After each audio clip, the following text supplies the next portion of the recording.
Hello everyone.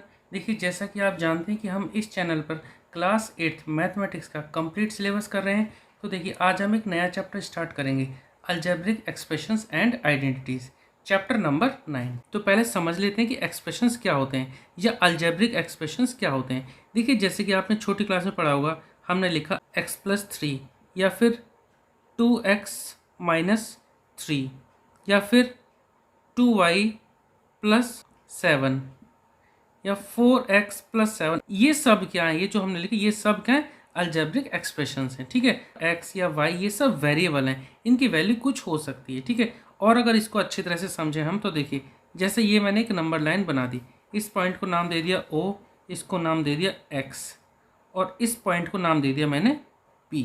ठीक है, तो यहाँ से O से x तक की जो डिस्टेंस है ये सपोज है स्मॉल x। ठीक है, O से x तक की जो दूरी है वो कितनी, स्मॉल x यूनिट। और यहाँ से x से P तक की जो डिस्टेंस है वो मान ली मैंने 5 सेंटीमीटर या 5 यूनिट। तो मुझे बताना कि इस पॉइंट P जो है O से कितना दूरी पर है। भाई O से x तक की दूरी स्मॉल x है, x से P तक की दूरी P है। तो यहाँ से अगर मुझे OP बताना हो, O से P तक की डिस्टेंस बतानी हो, तो आप कैसे बताएंगे, x+5, क्योंकि यहाँ से यहाँ तक की x और यहाँ से यहाँ तक की कितनी 5। तो ये O से P तक की जो डिस्टेंस कितनी होगी, x+5। मतलब कि मैंने इसको अलजेब्रिक एक्सप्रेशन में रिप्रेजेंट कर दिया। अब समझते हैं कि टर्म्स क्या होता है, फैक्टर क्या होता है एंड कोफिशिएंट क्या होता है। तो इसके लिए मैं एक एग्जांपल लेता हूँ। देखिए, मैं एक एग्जांपल लिखता हूँ 2x+5। ठीक है, एक और एग्जांपल लेता हूँ 3xy+7x-6। ठीक है, तो देखो, अगर इस एग्जांपल की मैं बात करूं तो देखो, एक टर्म तो ये हो गई, एक टर्म ये हो गई, यानी प्लस के एक इधर है एक इधर है। इसमें अगर मैं बात करूं तो प्लस से एक इधर, यानी एक टर्म ये, एक टर्म ये, एक टर्म ये, यानी कि इसमें 2x+5 में कितनी टर्म्स हैं, इसमें हो गई 2 टर्म्स। और नीचे वाले में 1 2 3, इसमें 3 टर्म्स हो गई। तो टर्म्स से क्या होता है, टर्म्स का मतलब प्लस या माइनस के जो सेपरेट करती हैं वो अलग अलग टर्म्स है। इसमें 3 टर्म है, किसी में 4 टर्म भी हो सकती हैं। ठीक है, तो अब समझते हैं फैक्टर्स क्या है। तो देखो, जैसे 3xy लिखा मैंने, तो 3xy का मतलब क्या है, 3xy का मतलब क्या, 3 इंटू एक्स इंटू वाई, यानी इनके बीच में कोई साइन नहीं, यहाँ पे मल्टीप्लाई छुपा हुआ है। तो 3 इंटू एक्स इंटू वाई, तो इसके मैंने फैक्टर कर दिए। ऐसी अगर मैं लिखूँ 15x² ठीक है, तो इसको हम क्या लिखेंगे, 15 के वैसे और फैक्टर हो सकते हैं, पर आप इसको सेपरेट ऐसे भी लिख सकते हो, 15 और x² या फिर x इंटू एक्स ऐसे लिख सकते हो, इंटू वाई। तो ये हमने क्या कर दिया, इसके फैक्टर कर दिए। अब इसी में जरा समझ लेते हैं कि कोफिशिएंट्स क्या होते हैं। देखो, मैं यहाँ समझाता हूँ, इधर समझाता हूँ।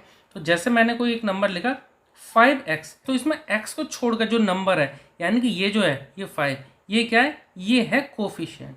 ये क्या है, ये है कोफिशिएंट, ये 5 कोफिशिएंट है। ऐसी अगर मैं लिखूं 7xy, तो अगर मैं बोलता हूं कि xy का कोफिशिएंट क्या यहाँ पर, तो है 7। ऐसी अगर मैं इसमें बोलूं, तो इसमें अगर सिर्फ मैं बोलता हूं कि सिर्फ आप मुझे y का कोफिशिएंट बताइए, तो देखो y को छोड़ दीजिए। ठीक है, ध्यान से सुनिए, अगर मैं इस एक्सप्रेशन में बोल रहा हूं कि आप y का कोफिशिएंट बताइए, तब आप y को छोड़ दो, बाकी जो जितना भी है ये इसका कोफिशिएंट हो जाता है। ठीक है, तो ये आपको समझ में आ गया। एक बात और कि अगर हम न्यूमेरिकल कोफिशिएंट की बात करेंगे तो सिर्फ नंबर के बारे में बात करेंगे, और अगर सिर्फ कोफिशिएंट पूछा जाए कि कोफिशिएंट ऑफ y क्या होगा, तो y को छोड़कर बाकी का पार्ट जो है कोफिशिएंट होगा। न्यूमेरिकल कोफिशिएंट में सिर्फ नंबर के बारे में बात करते हैं। ठीक है, अब देखिए, मोनोमियल, बाइनोमियल, पॉलिनोमियल ये क्या होते हैं ये समझते हैं। देखो, मोनोमियल का मतलब सिर्फ जिस एक्सप्रेशन में सिर्फ एक टर्म हो, जैसे कि 4x² है, ये एक ही टर्म है, तो ये मोनोमियल है। या फिर मैं लिख देता हूँ 4xy, ये भी मोनोमियल है। और अगर एग्जांपल लें तो 2x² तो ये पूरा का पूरा हमारा एक ही टर्म है। ठीक है, तो ये भी क्या है, तो ये भी एक मोनोमियल है। बाइनोमियल का मतलब जिसमें 2 टर्म हो, जैसे कि 2x² + 5 लिख सकता हूँ मैं, या फिर y+3x लिख सकते हैं, या कुछ और भी लिख सकते हो, जैसे 3x² + yx। तो ये भी क्या है, देखो इनमें सब में 2 टर्म है, 1 2, यहाँ पे भी 1 2, यहाँ पे भी 1 2, ये क्या है, ये बाइनोमियल है। इसके अलावा एक और आता है ट्राइनोमियल। तो ट्राइनोमियल में 3 टर्म होती हैं। ठीक है, तो यहीं पे मैं बताता हूँ कि ट्राइनोमियल क्या होता है। तो ट्राइनोमियल में क्या होता है, 3 टर्म, जैसे कि 3x + 5z, 3x + 5z + 3, या कोई और भी नंबर हो सकता है, मतलब कि 3 टर्म होंगी तब क्या होगा ये ट्राइनोमियल। और पॉलिनोमियल में क्या होता है, पॉलिनोमियल में क्या होता है, पॉली मीन्स मैनी, मतलब 2 टर्म से ज़्यादा जितनी भी टर्म होंगी वो सब पॉलिनोमियल होंगी। जैसे कि एग्जाम्पल दे सकते हैं पॉलिनोमियल का, a plus B plus C plus D, तो ये क्या पॉलिनोमियल है, ठीक है। तो poly means many term. In fact binomial, trinomial वो सब पॉलिनोमियल के अंडर में आते हैं, ठीक है। अब समझते हैं लाइक एंड अनलाइक टर्म्स क्या होते हैं। तो देखिए इसके लिए मैं एक एग्जांपल लेता हूँ, एक एग्जांपल लिखता हूँ मैं, 2x² plus 5y minus 3x² plus 2y plus x²। अब देखिए इसमें हमें देखना है कि लाइक टर्म्स कौन से हैं और अनलाइक टर्म्स कौन से हैं। देखिए ये x की पावर 2 है, यानी ये x² है, और ये x² है, ये भी x² है। तो लाइक टर्म्स का मतलब है जिनकी पावर सेम हो, और जो ये वेरिएबल होते हैं जैसे x y ये सब वेरिएबल हैं, तो जो सेम जैसे हों, जैसे कि 2x², इस कोफिशिएंट से कोई फर्क नहीं पड़ेगा। ये 2x² माइनस 3x², तो देखो x² वाला ये है, x² वाला ये है, और x² वाला ये है। तो अगर मैं लाइक टर्म्स यहाँ पर लिखूं तो यहाँ पर जो लाइक टर्म्स होंगे वो कौन कौन से होंगे, यहाँ पर है देखिए 2x² comma minus 3x² comma x²। तो यहाँ पर 3 ये लाइक टर्म्स हैं। ऐसी अगर मैं और दूसरे टर्म की बात करूँ जो और भी यहाँ पर लाइक टर्म्स हैं, तो देखिए लाइक का मतलब एक जैसे, तो ये एक जैसे हैं। दूसरे लाइक टर्म्स हैं यहाँ पर 5y, अब 5y जैसा दूसरा टर्म कौन सा है 2y, तो कॉमा 2y लिख देता हूँ, या प्लस 2y भी लिख सकते हैं, लेकिन इनके बीच में फिलहाल मैं सिर्फ टर्म्स लिख रहा हूँ तो प्लस माइनस यहाँ पे कुछ नहीं लगाऊंगा, ठीक है। तो एक टर्म 5y हो गया, दूसरा टर्म 2y हो गया।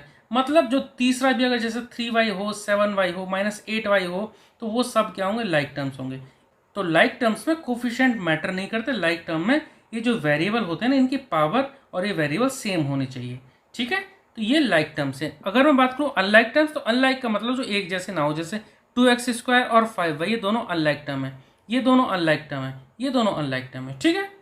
और हमेशा ध्यान रखिए कि जब भी हम एडिशन करेंगे या फिर जो सब्ट्रैक्शन करेंगे वो हमेशा लाइक टर्म के बीच में ही होती है। जब भी हम ऐड करें या सब्ट्रैक्ट करें तो हमेशा लाइक टर्म्स को जोड़ेंगे या लाइक टर्म्स को ही आपस में घटाएंगे, ठीक है। और बाकी के इनके जो क्वेश्चन करेंगे हम एक्सरसाइज में करेंगे तो आपको ज़्यादा क्लियर हो जाएगा, ठीक है। तो ये था इस चैप्टर का इंट्रोडक्शन। बाकी कॉन्सेप्ट हम एक्सरसाइज के साथ समझेंगे, क्वेश्चन करने के साथ साथ, ठीक है। आई होप कि आपको ये कॉन्सेप्ट समझ में आए होंगे। नेक्स्ट वीडियो में हम एक्सरसाइज स्टार्ट करेंगे। Okay, thank you.